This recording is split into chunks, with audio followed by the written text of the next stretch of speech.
decirles amable. Bueno, em, buenas noches a todos y todas. Les vamos a dar la bienvenida a la presentación del libro Políticas de Eros, Sexualidades y Géneros en la Escena Analítica. Las autoras son Graciela y Alejandra. Les damos la bienvenida. Yo no voy a hablar del libro. Aplausos, aplausos. Muy bien.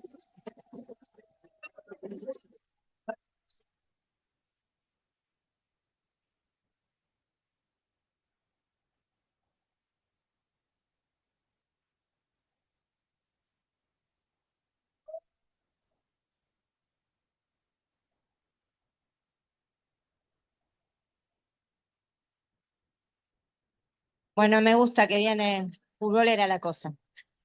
Bueno, están también Ileana y Débora, después les voy a presentar formalmente, pero les queremos agradecer su presencia.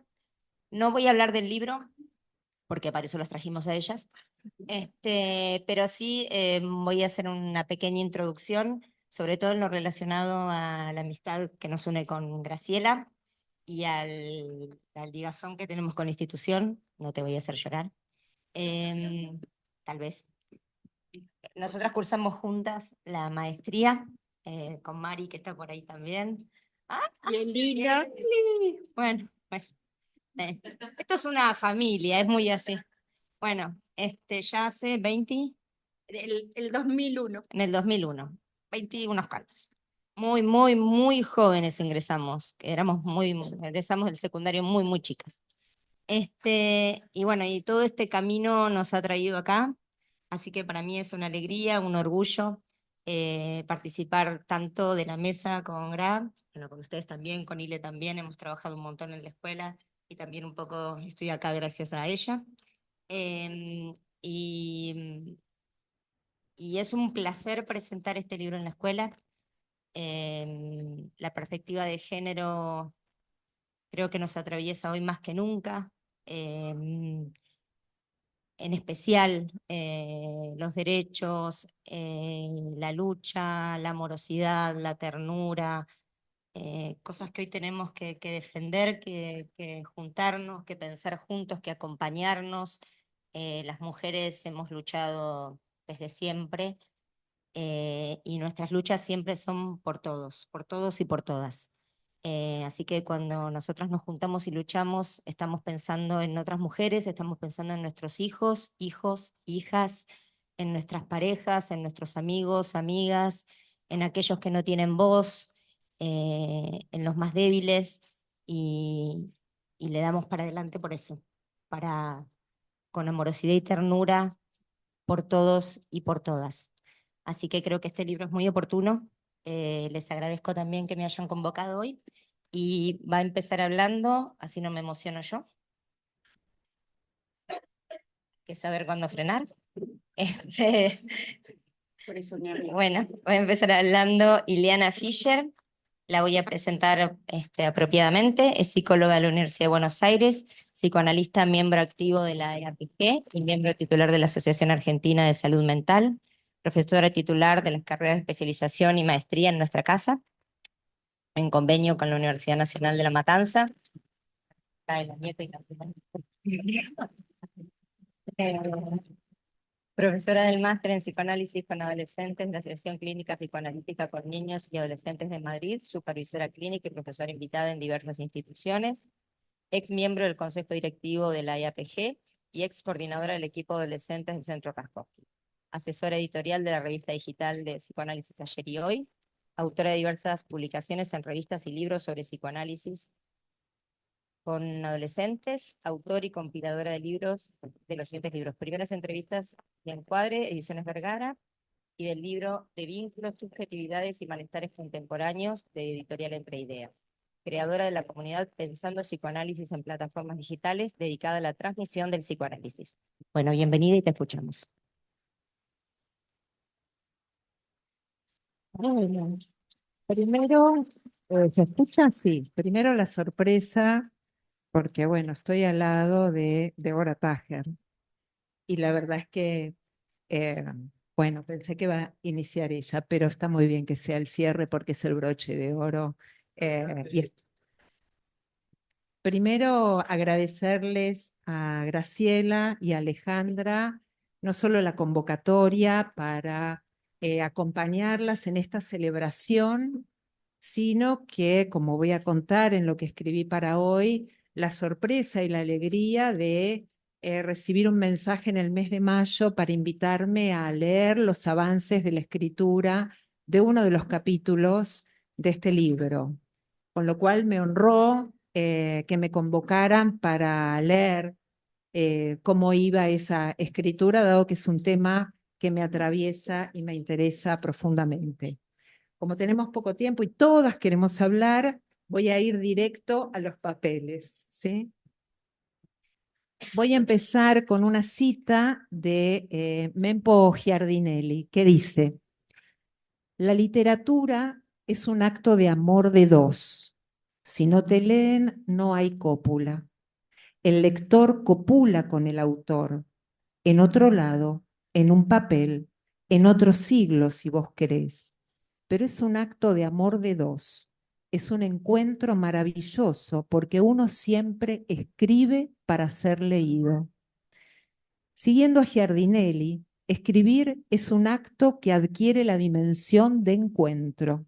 Escribir un libro es un acto que produce una marca social, mediante la cual no solo se comunica, sino que también se atesora la memoria de los pueblos. En sus páginas quedan las huellas del pensamiento en articulación a un eje temporal. En su dimensión de encuentro inaugura una instancia dialogal. No se escribe sin otros. Cada palabra y cada frase que cobra vida es en compañía de interlocutores internos. Políticas de eros, sexualidades y géneros en la escena analítica de Graciela Reid y Alejandra Lorusso nos invita en cada página a ser protagonistas de esta dimensión de diálogo.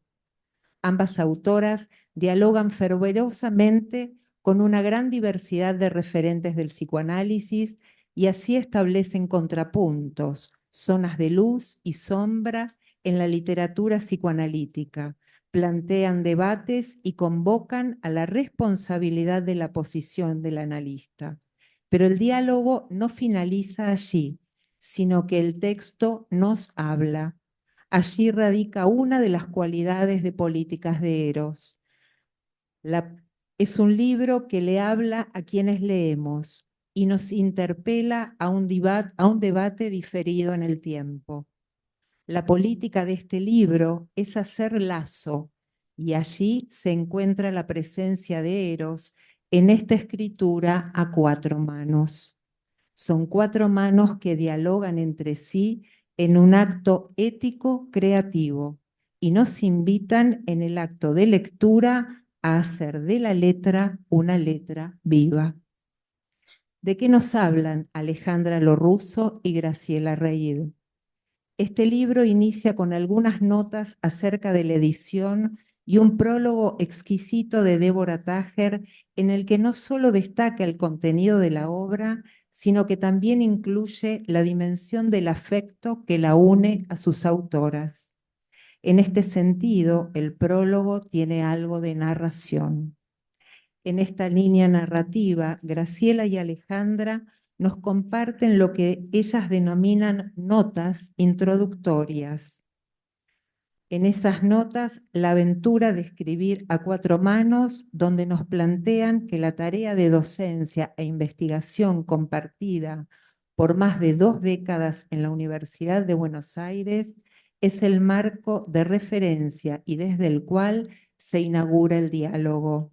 Y nos dicen, textual: nos une un diálogo que trasciende esta obra. Fue posible, dado el encuentro dialéctico y visceral, poder transitar juntas por los márgenes de lo cotidiano, robándole tiempo a los afectos, a otros proyectos, al descanso y al ocio, poniendo el cuerpo deseante para sostener el cuerpo material y no claudicar. Este libro tiene un detalle que le otorga originalidad. Enlaza ciencia con literatura. Cada uno de sus capítulos, que se caracterizan por su densidad teórica y referencias clínicas, es antecedido por algo que se llama notas. Estas notas son pequeñas piezas literarias creadas por sus autoras que nos introducen a la lectura de cada capítulo. Cada una de ellas anticipa el tema de un modo poético y cumplen las veces de un puente que nos permite ir ingresando al capítulo siguiente, construyendo un maridaje estimulante, dado que hablen el apetito de leer. Mencionaré brevemente algunos de los temas de sus capítulos para luego adentrarme en el último de ellos, el cuarto, en el que se abordan conversaciones clínicas sobre estados depresivos, modelos subyacentes al abordaje del malestar subjetivo, las incidencias de género en la clínica de los estados depresivos, las dimensiones diagnósticas, perspectivas de género y ruptura de binarismos en salud mental. En síntesis, ese capítulo al que me voy a referir después es un capítulo que trabaja sobre los afectos abatidos y melancolizados que caracterizan a las masculinidades y feminidades de nuestra época. Tomaré especialmente este capítulo para volver a honrar la invitación a la lectura y comentarios que, como dije antes, me realizaron a comienzo de año Alejandra y Graciela. No puedo avanzar sin antes expresar que este libro no fue escrito para la tribuna. Sé que nuestra autora Graciela Reid es una Ceneice ferviente. Ni tampoco fue escrito a las apuradas. En él se encuentran los frutos de décadas de estudio y 3 años de constante trabajo de escritura. Políticas de eros, sexualidades y géneros en la escena analítica es un acto responsable, así dice Mempo Giardinelli.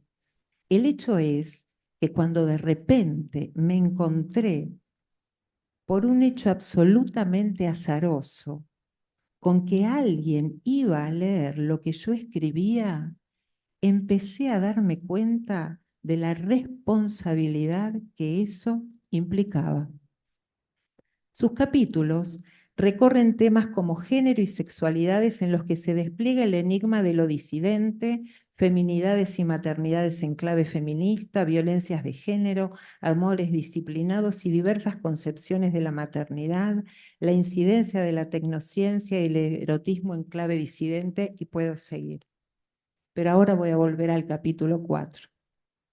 Aportes críticos para una clínica en géneros y disidencias sexuales. Este capítulo se organiza en 6 ejes, en los que se recorden aspectos metapsicológicos y clínicos sobre los estados depresivos y las incidencias de género y las estrategias e intervenciones del analista desde una perspectiva del psicoanálisis ampliado. Uno de los asuntos que se puede destacar en este capítulo es que despierta a quienes están dormidos y echa luz en quienes están ciegos. En un tiempo en el que el avance de ciertos discursos proponen un arrasamiento subjetivo, instrumentalizando modalidades de acallamiento que exacerban la narcotización en el uso de sustancias y consumos propuestos por el marketing, así como la creciente medicalización y desmentida de la realidad, este capítulo, aquí las autoras se proponen una lectura al detalle sobre estos modos de padecimiento subjetivo que creo de una enorme ganancia teórica y clínica para el quehacer del psicoanalista, dado que permite echar luz en algunos puntos ciegos en los que aún pareciera sostenerse la tarea de algunos practicantes de algunos psicoanálisis. El capítulo inicia enunciando una posición ética de sus autoras. Dicen articular el deseo de no desistir en la función como analistas y en la transmisión del psicoanálisis. Se proponen un enfoque despatologizador centrándose en una posición situada y realizan una revisión teórico-crítica de los estados depresivos y aquello que denominan como pasiones tristes. Entre sus hallazgos centrales se destaca que la depresión no puede reducirse a una entidad nosográfica ni a una disfunción biológica como lo planteó históricamente la psiquiatría clásica. Indican que la lectura Foucaultiana introduce la idea de que el diagnóstico opera como una tecnología de control y normalización, lo que cuestiona la supuesta neutralidad del acto clínico. Otro hallazgo relevante es que los estados depresivos no pueden pensarse al margen de las condiciones sociales, culturales y de género que configuran modos diferenciales de padecimiento, expresividad y acceso a la atención. Así el diagnóstico se concibe como una herramienta flexible para orientar la clínica, no como etiqueta que capture una esencia del sufrimiento. Sus autoras afirman: los diagnósticos no son etiquetas descriptivas ni definiciones esencialistas, sino puntos de entrada para explorar las vivencias subjetivas de quienes atraviesan estas formas de sufrimiento. El texto también abre interrogantes fundamentales para la práctica contemporánea. Entre ellos, ¿cómo sostener diagnósticos que orienten la intervención sin caer en reduccionismos clasificatorios? ¿Cómo integrar las tensiones entre la mirada subjetiva del psicoanálisis y las exigencias institucionales, sociales y de riesgo vital que requieren decisiones rápidas? Surge la pregunta acerca de la validez y de los límites de las categorías clásicas frente a las formas del malestar, las depresiones contemporáneas y las melancolizaciones. Se recupera de la tradición psicoanalítica freudiana la dimensión subjetiva de la melancolía ligada al narcisismo y a las dinámicas inconscientes. Me perdí. Dinámicas inconscientes que se diferencian de lógicas biologicistas. Vale la ocasión para subrayar esta cuestión ante la avanzada contra el psicoanálisis que recientemente se produjo en Francia. En relación a ello, se pueden subrayar los puntos en los que Alejandra Lorusso se detiene en el capítulo.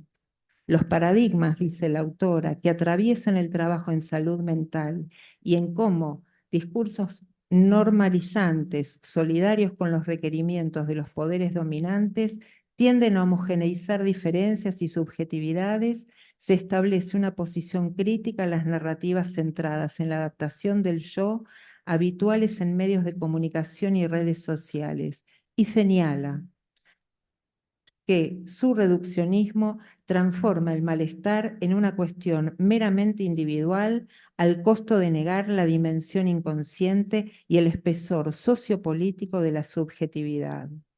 Voy a avanzar un poquito más para ir cerrando, después les dejo la copia a ustedes de lo que escribí. Voy a decir las palabras finales. En este capítulo, que coincide con el final del libro, se interroga acerca de cómo construir una clínica que aloje la multiplicidad sin perder de vista la singularidad, evitando la patologización moralizante y manteniendo la apertura interpretativa frente a las transformaciones subjetivas de nuestro tiempo en una lógica de cuidado. Leer este capítulo en el marco de la obra completa permite reflexionar acerca de la práctica analítica en tiempos de crisis. Nos invita a no replegarnos, a seguir pensando, a seguir escribiendo, a seguir encontrándonos en un momento histórico marcado por la precarización, la pérdida de ideales colectivos y la fragilidad del lazo social. Para finalizar y a modo de síntesis, la propuesta de este libro que nos invitan a leer Graciela Reid y Alejandra Lorusso subraya los fundamentos del psicoanálisis, pero advierte que la teoría no puede permanecer indiferente a transformaciones culturales y a desigualdades de género que han marcado los modos en los que se piensa la psicopatología. Desde una mirada crítica y central, consiste en mostrar cómo el psicoanálisis puede revisarse a sí mismo. quisiera cerrar mi comentario con un fragmento de la última nota literaria escrita por Graciela Reid. En el vasto laberinto de las subjetividades, el bestiario poético extrae las nostalgias de los infieles errantes de su propia historia. Mientras las bohemias luchan contra el desmantelamiento de Cronos en la bruma rinconada de la infancia, los olvidos atestiguan en los umbrales del tiempo la historia de la eternidad. Eros y Tánatos, modelos para armar, entablan su partida de ajedrez en el tablero de los sueños y el lenguaje. En el fondo del tiempo, la desventura de hoy gobierna los actos del pasado. Las melancolías errantes y los miedos desamarran el amor que sus magias imperecederas intentan reanudar el juego. Nos sumergimos en los laberintos analíticos, donde el guardián del tiempo se desdobla y el espacio se multiplica revelando en cada escena una teorización flotante, un concepto novedoso, una versión atemporal, una escucha audaz que desate el nudo sobre la verdad detenida en el olvido singular. Gracias.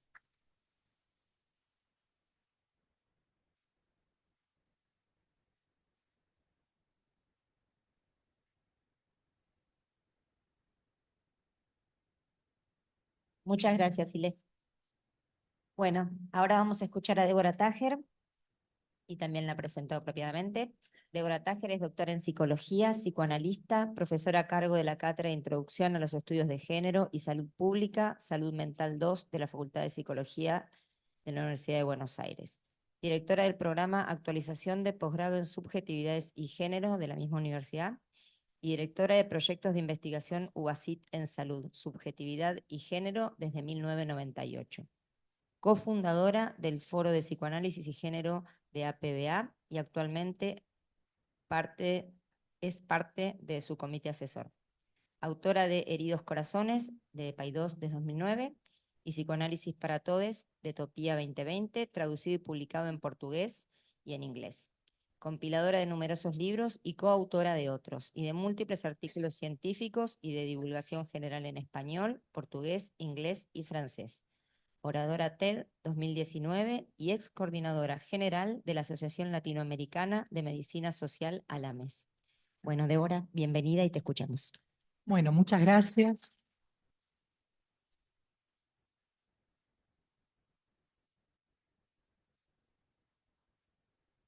Bueno, para mí es un gusto presentar este libro de Graciela y de Alejandra. Y como no leyeron el prólogo, voy a decir algunas de esas cosas que escribí en el prólogo. Voy a aprovechar de su ingenuidad y su no lectura.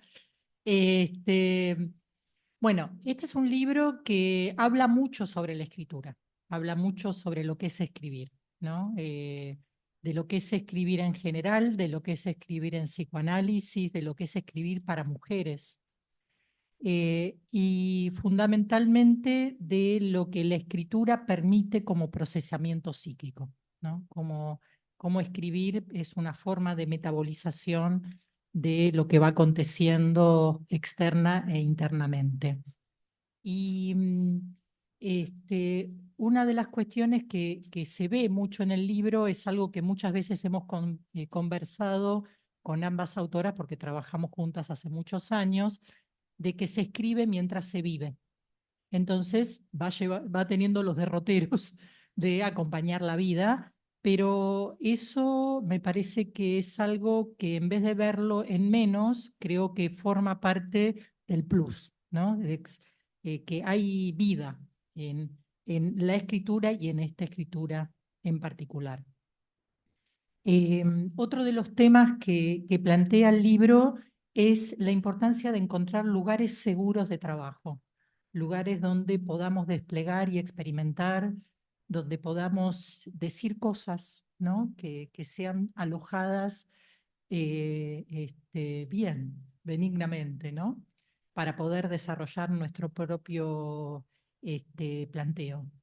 Y también algo que ellas colocan, y yo estoy muy de acuerdo con eso, que todavía hay que seguir hablando de femineidades cis. Todavía hay mucho para decir en este campo, pero en el marco de no patologizar la diferencia y tampoco ontologizar la norma. O sea, hablar en otros términos, para todos, ¿no? Como me gusta decir. Es un libro que jerarquiza el valor de lo metapsicológico en psicoanálisis, tomando en cuenta tanto los impactos en la constitución psíquica de las diferencias desigualadas, pero esto en el marco del histórico social. Y también hay otro tema que trabaja, bueno, obviamente está en el título, Eros, ¿no? Trabaja mucho sobre la sexualidad y también cómo el psicoanálisis ha tomado la sexualidad.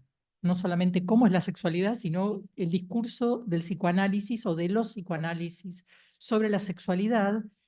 Y también lo que plantean es que el psicoanálisis o los psicoanálisis han tratado de captar las prácticas de época, pero también ha sido y sigue siendo un dispositivo de lectura de las mismas. O sea, no es solo reflejo, sino que también produce, ¿sí? Y tratan de desmarcarse lo más posible de eso, ¿no?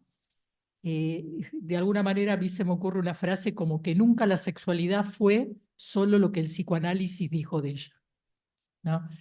Eh, y entonces, partiendo de esa mirada, se pusieron a tratar de identificar la pluralidad de prácticas de sexualidad, pero también de amorosidad, realizando una vigilancia epistemológica para no tentarse de ver lo que no hay e imponer su punto de vista, eh, para poder dar inteligibilidad a lo que acontece. Y creo que han tenido en ese sentido una postura muy psicoanalítica, que es tener la humildad de asumir la no toda posibilidad de abarcar el erotismo, ¿no? Y un tema que me llamó mucho la atención y me gustó mucho cómo lo trabajaron es cómo revisaron la conceptualización de las prácticas de sexualidad masculina. Creo que quienes venimos del campo de los estudios de género hemos hecho demasiado hincapié en que los varones estaban más habilitados que las mujeres a un mayor despliegue de sexualidad. Y yo creo que teníamos razón, pero no tanto. En el sentido de que es cierto, de alguna manera, que había mayor despliegue y de las pulsiones parciales también, pero de un tipo de sexualidad que es la sexualidad fálica. Entonces, esto es lo que también hace el desacople que está viendo en este momento y que genera, entre otras cosas, el heteropesimismo, ¿no? Y creo que dicen algo que es cierto, que la mayor fluidez y creatividad en el despliegue de la sexualidad no está en lo hetero en este momento, lamentablemente, sino más en el campo de las disidencias, ¿no? Entonces, bueno, esto es un tema complejo que me parece que lo plantean y es un tema que a mí me convoca. Trabajan también en un planteo ético acerca de las tecnologías reproductivas y en algo que a mí me simpatiza mucho, que es ver todos los lados del mostrador. No solamente quienes demandan técnicas reproductivas, sino quienes ponen su cuerpo y quienes donan. ¿Quiénes son? ¿Y qué les pasa? Y cómo esas personas forman parte de la producción de vida, ¿no? Y desde el campo del psicoanálisis también de la novela familiar y de la escena primaria, ¿no? Entonces me parece que es muy importante tomarlas en cuenta, ¿no? En lo personal, bueno, ya se ha dicho, pero quiero decirlo yo, me une un largo vínculo laboral y afectivo con ambas. Las conozco desde sus comienzos profesionales. Trabajo hace mucho tiempo con ellas en la Cátedra de Introducción a los Estudios de Género. Dirigí sus tesis de maestría, dirigí una beca de investigación de Alejandra, las acompañé en sus desarrollos docentes y de investigación y tengo el gusto de haberlas visto crecer y desarrollarse y poder acompañar este momento profesional. ¿Sí? Eso es muy, muy lindo, ¿no? Y creo que compartimos la importancia de establecer relaciones de filiación genealógica de los saberes en el campo del psicoanálisis, de los estudios de género, sin sometimiento masoquista, ¿no? Sin crueldad, apuntando a la ternura y al desarrollo singular de cada quien. Y esto es muy importante, ¿no?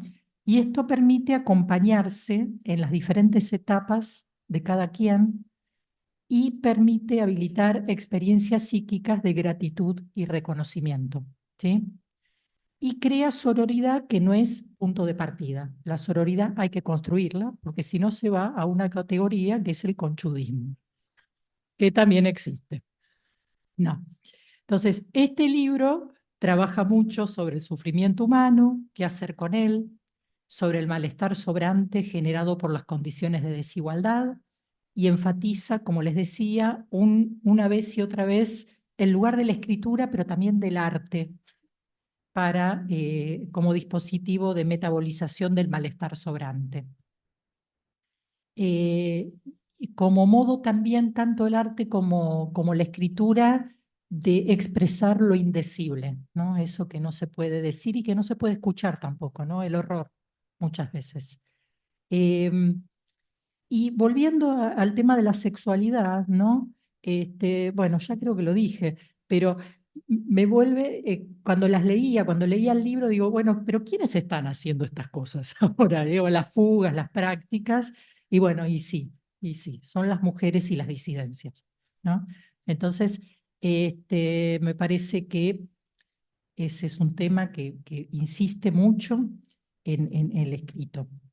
Y también trabajan el uso de redes, el uso de lo virtual, y tienen un especial cuidado en no demonizarlas, sino en entenderlas, entender qué se produce ahí, ¿no?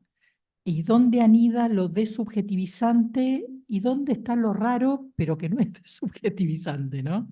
Entonces tratan todo el tiempo de hacer esa fina lectura entre lo que es extraño, lo que no entendemos y lo que es psicopatología, y de no confundirla. Eh, Otra cuestión que también trabajan es lo tanático, ¿no? Lo tanático, la pulsión de muerte, los múltiples senderos de la misma, cuando aparece desligada, cómo procesarla, es un tema que insiste. Eh, y ahí se meten en algo que presentó Ileana, que es los estados depresivos, ¿no? Que es algo que preocupa mucho en la actualidad. Eh, y lo trabajan desde las vicisitudes de vida, ¿no? Desde las vicisitudes de vida, de qué pasa cuando alguien cría y le pasa algo, ¿no? Cuando una mujer fundamentalmente cría, duelos, catástrofes sociales, migraciones, separaciones, traiciones, ¿no? Entre otras situaciones traumáticas, y que esto tiene impacto en la constitución subjetiva de la cría, ¿no? Porque estos estados, estas pasiones tristes, dificultan el investimiento de la cría y lo trabajan situadamente, tanto desde quien no puede investir como desde el impacto en las personas criadas, pero también dicen algo, que esto acontece por las formas de crianza. ¿M? Porque si no hubiera una división sexual del trabajo como la que conocemos, estas criaturas, cuando una mujer se cae, podría estar otras personas apegando, tejiendo, invistiendo, y eso no es lo que acontece. Entonces, trabajan en los estados depresivos desde una perspectiva transgeneracional, pero tomando en cuenta las condiciones históricas, sociales, políticas y económicas.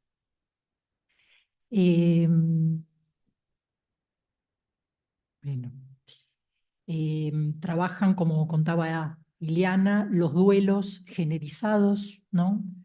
Desde una perspectiva de la relación entre melancolía y narcisismo, pero narcisismo de género, tomando nuestra línea en psicoanálisis y género. Eh, Cuentan, por ejemplo, qué pasa con mujeres que han sido muy bellas y la belleza ha tenido que ver con su valía narcisista y qué pasa al envejecer, ¿no? Cuando esto ya no es posible seguir sosteniéndose desde allí, pero también qué pasa con varones que han sido exitosos, potentes, poderosos, con el declinar de la edad, ¿no? Y la caída de esa condición por múltiples motivos. Eh, y trabajan también el subregistro que detrás de muchos fenómenos de padecimiento somático, lo que se esconden son estados depresivos. Muchas consultas por tensiones corporales, cefaleas, lumbalgias, síntomas cardiovasculares e intestinales encubren depresiones, ¿sí? Y depresiones generizadas. Trabajan las formas generizadas de la depresión, también en las disidencias sexuales e identitarias, tomando en cuenta el dispositivo biopolítico del armario.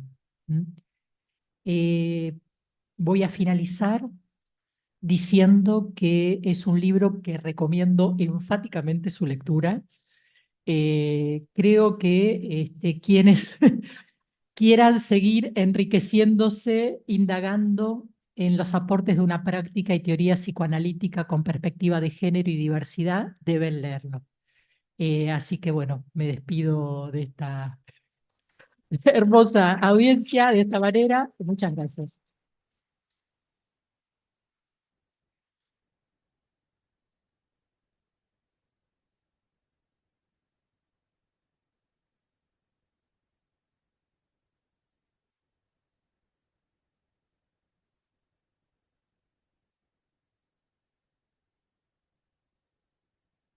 La verdad que suena un público maravilloso, porque como aplauden tanto, me dan tiempo de que abra, me ponga los anteojos, prenda el micrófono, y todo lo que tengo que hacer. Así que, bueno, ahora vamos a escuchar a las autoras. Empezamos por Ale. Dale. ¿Estamos? Bueno. ¿Estamos listas? Hola. Espera que te voy a presentar. Ah, ¿me vas a Todo tu- presentar? Sí, sí, Bueno, te voy a presentar. Te voy a presentar porque no has hecho todo este trabajo para que nadie lo sepa. Dale, dale. Bueno, Alejandra Lorruso es licenciada en Psicología, psicoanalista, magíster en Ciencias Sociales, docente de la Cátedra de Introducción a los Estudios de Género por la Facultad de Psicología de la Universidad de Buenos Aires, coordinadora académica del programa de posgrado Género y Subjetividad UBA y de la Comunidad de Formación de Análisis Encuentros Clínicos. Ha sido docente en la Universidad Nacional de Quilmes, en la Universidad Nacional de San Martín, en la Universidad de República de Uruguay y Flaxo. Becaria de Investigación, Ministerio de Salud de la Nación, jefe de residentes y residente de Psicología de la Provincia de Buenos Aires y psicóloga de planta por concurso del municipio de San Martín. Supervisora externa en Centro de Salud Mental número 1, Equipo de Género y en Departamento de Investigación de la Dirección General de la Mujer en la Ciudad de Buenos Aires y en dispositivos de emergencia APBA, acompañando la Asociación de Psicólogos de Buenos Aires. Programa para víctimas de trata y explotación de personas, Ministerio Público Fiscal de la Nación, Red de Psicólogos Feministas y Centro Vivir Sin Violencia del municipio de Morón. Es autora de múltiples trabajos sobre subjetividad, género y sexualidades y creadora del podcast Interfaz del Inconsciente en YouTube, que lo pueden buscar. Bueno.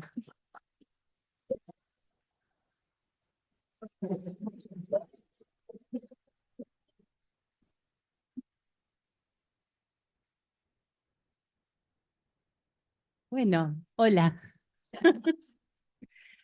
Estoy muy emocionada y muy feliz y bueno, gracias a esta mesa maravillosa, gracias Ileana, gracias Débora y Julieta y bueno, a mi amiga Graciela, por supuesto.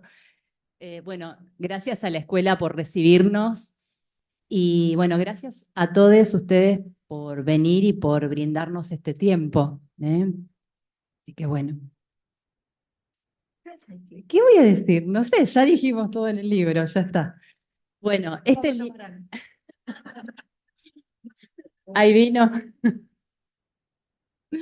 Bueno, este libro es muy especial, es un libro muy soñado, nos llevó casi 3 años de trabajo y toda una experiencia previa.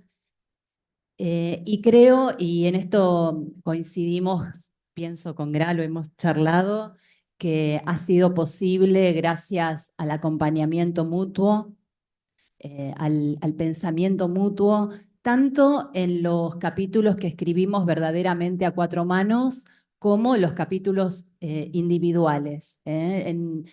Hay una trama de pensamiento compartido, así que primero que nada, gracias a vos, Graciela, por todo ese proceso.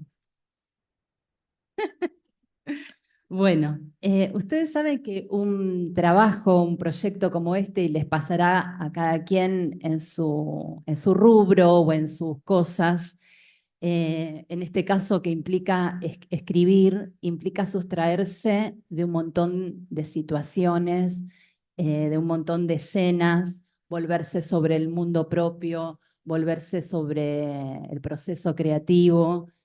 Y para mí, y creo que para Graciela también, pero para mí fue y es en un intento de volver a conectar, ¿no? Volverse sobre uno o una para volver a conectar, siempre imaginando a ustedes que van a leer este libro, ¿no? Siempre hay una interlocución soñada eh, con quienes lean y se animen a este libro tan grande, ¿no?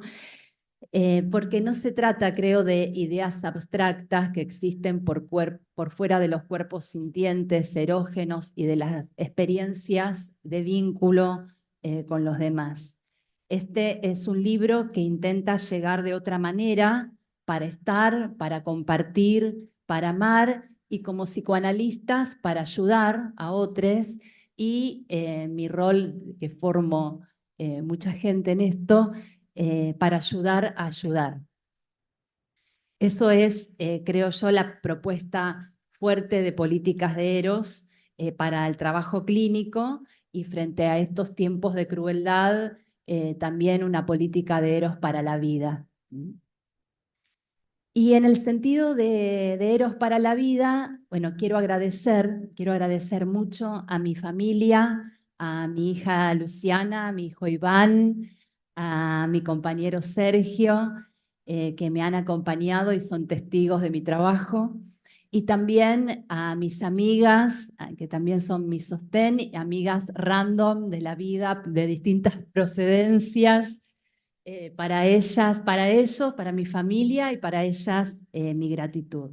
Y bueno, quiero contarles una historia muy breve, personal, porque este libro se llama Políticas de Eros, pero tiene un subtítulo que es Sexualidades y Géneros en la Escena Analítica, y está poblado de escenas de la vida. Entonces dije, bueno, voy a contar una mía ahora. Entonces, bueno, la historieta es así. Cuando cumplí 15 años, y ya pasaron casi 40 de eso, mi madre me preguntó qué quería para mi cumpleaños. Y no teníamos muchas cosas por esa época. Por ahí andaba mi hermano, que lo sabe, lo vivimos.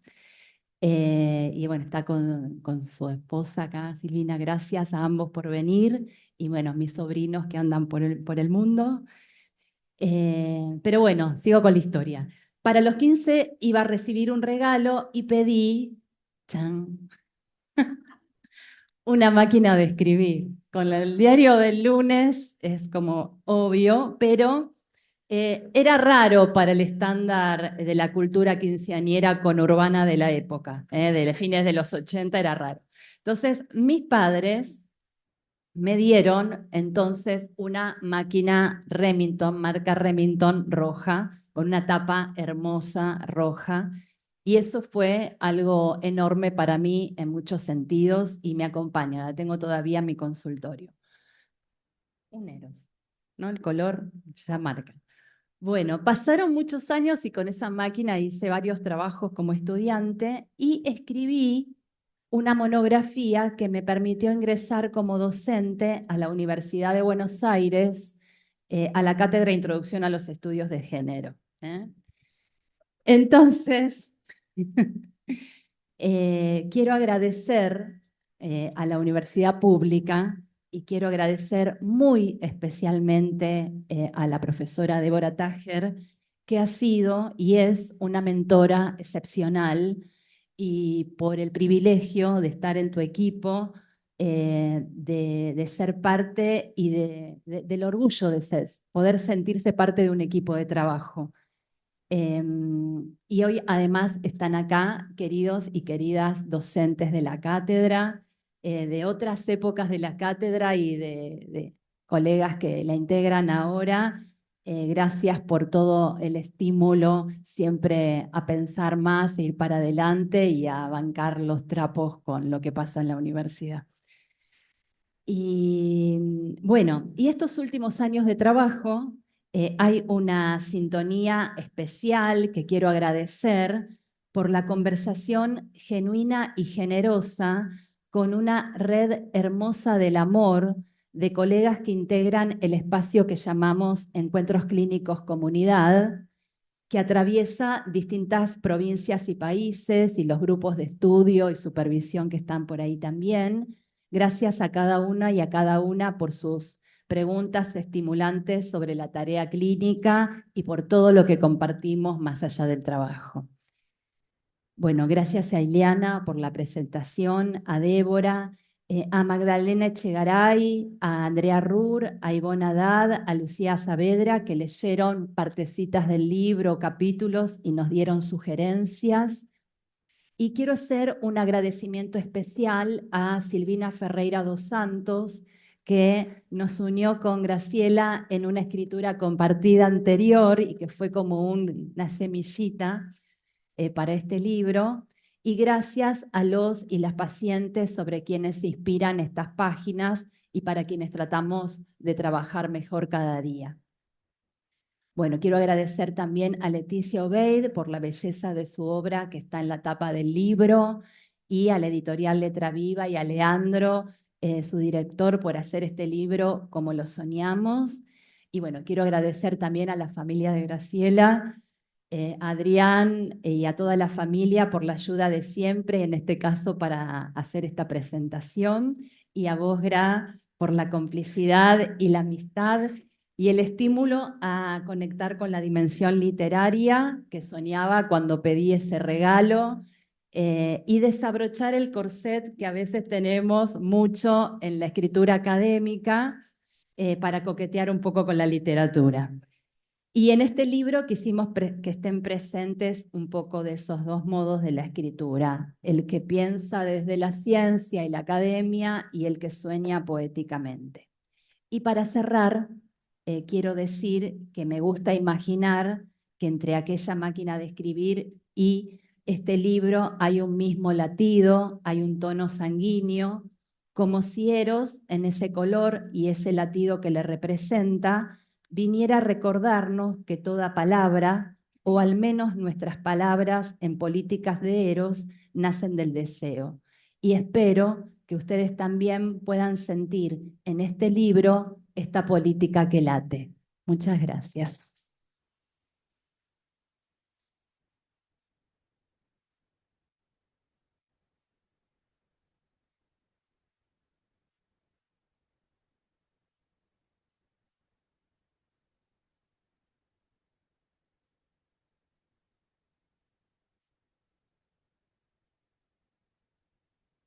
Bueno, muy bien. Y ahora, pensaron que iba a cantar, ¿no? Vamos a escuchar a Gra para ir cerrando, y la presento también como corresponde. Graciela Reid es licenciada en Psicología de la Universidad John Fitzgerald Kennedy, es magíster en Psicoanálisis de la EAPG en convenio con la Universidad Nacional de La Matanza, docente e investigadora de la Cátedra de Introducción a los Estudios de Género de la Facultad de Psicología de la Universidad de Buenos Aires, coordina el área de Psicoanálisis y Género de la EAPG, que inició con Gracoan, que la veo por allá. No te veía, pues estabas escondida atrás de alguien. Se desempeñó como supervisora externa en la red de psicólogas feministas y en el Centro de Salud Mental Arminda Verasturi, en Cava, en diferentes periodos. Es docente en maestrías, posgrados y diplomaturas en universidades nacionales y extranjeras, además de directora y jurado de tesis de grado y posgrado. Psicoanalista y supervisora clínica grupal e individual, ha participado en la publicación de artículos científicos en el marco de los proyectos colectivos de investigación sobre subjetividad, género y salud colectiva, y ha escrito numerosos trabajos sobre psicoanálisis, géneros y disidencias sexuales en revistas especializadas. Ha expuesto y coordinado actividades en ateneos, jornadas y congresos, tanto en el ámbito nacional como internacional sobre la temática. Es autora de Maternidades en tiempos de desobediencia, versiones de una clínica contemporánea, de la editorial Noveduc, en convenio con la Asociación Escuela Argentina de Psicoterapia para Graduados, del 2019. ¿Tra?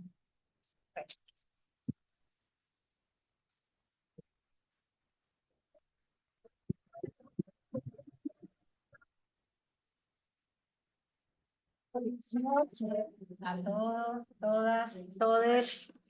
Bueno, ¿qué decir? ¡Qué noche! ¡Qué alegría verles!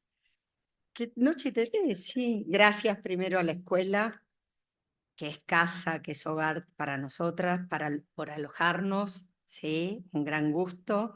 Gracias a la comisión directiva, que ha hecho lo posible para que estemos hoy. A Andrea, ¿dónde anda Andrea? Ah, hola Andrea, porque fue el lazo para que esto saliera como está saliendo, así que gracias. Gracias Anita, que está preparando los vinos y la comidita. No se vaya nadie, ¿sí?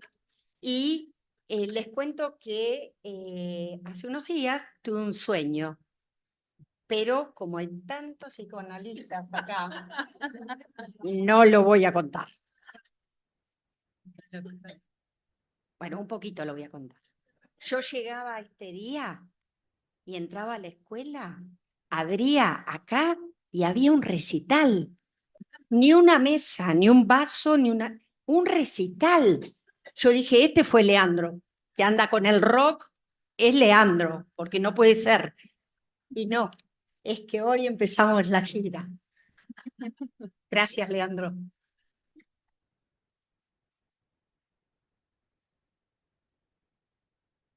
Gracias, Iliana y Débora, por hacer de este libro Exista, Respire de esta manera. Gracias, hermoso, maravilloso lo que han presentado. Bueno, gracias Débora por el prólogo minucioso, maestra, mentora, como dijo Ale.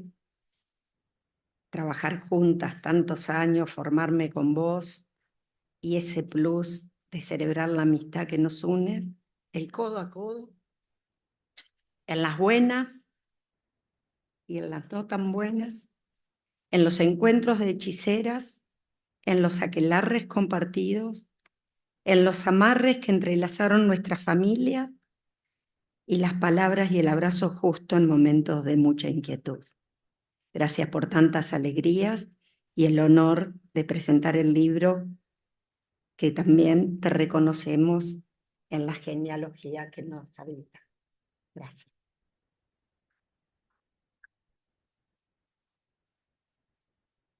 Gracias, Iliana, por tomar el capítulo más árido y convertirlo en la presentación generosa.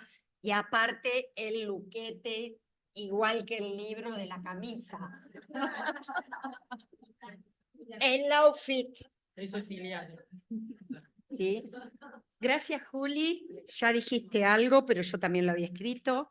Por tantos años fuimos la primera promoción de la maestría del convenio con La Matanza. Hicimos un quilombo, esto entre nosotros, que no saben, pero como éramos los primeros, todo se acomodó maravillosamente, ¿sí? Y seguimos acá hasta ahora, como dijo Juli. Graciela Cogan fue la maestra de técnica. No saben lo que sabe de Freud de técnica, es la maravilla. Y hace unos años me invitó a armar lo que en ninguna escuela de psicoanálisis puede faltar, que es el espacio de género y psicoanálisis. Así que cofundamos con talleres tímidamente y ahora ya es una área, ya está, como somos nosotras. Así que gracias, maestra, ha sido mi supervisora muchísimos años, así que ahí estamos. juntas. Gracias Leticia Obeid, como dijo Ale, artista visual y escritora, por la obra que nos donó. Mirá, Leticia, si te llega este video, muchas manos acariciarán el gesto al abrir el libro. Es un privilegio que tu arte nos acompañe. Gracias Vivian Galván, que la veo por allá, nos retrató perfectas. Gracias, Leandro, como dije, por bancar nuestras insistencias y reírte de los 10.400 emoticones que te mandé cada vez que quería saber dónde andaba el libro. Gracias a Ivonne Haddad, a Lucía Saavedra, que leyó mi capítulo y dijo, mira, acá me parece que tal cosa. Magdalena, que leyó el de Ale. Lecturas generosas, ¿no? Y de zambullirse en el campo intelectual y tan amorosamente. Así que muchas gracias.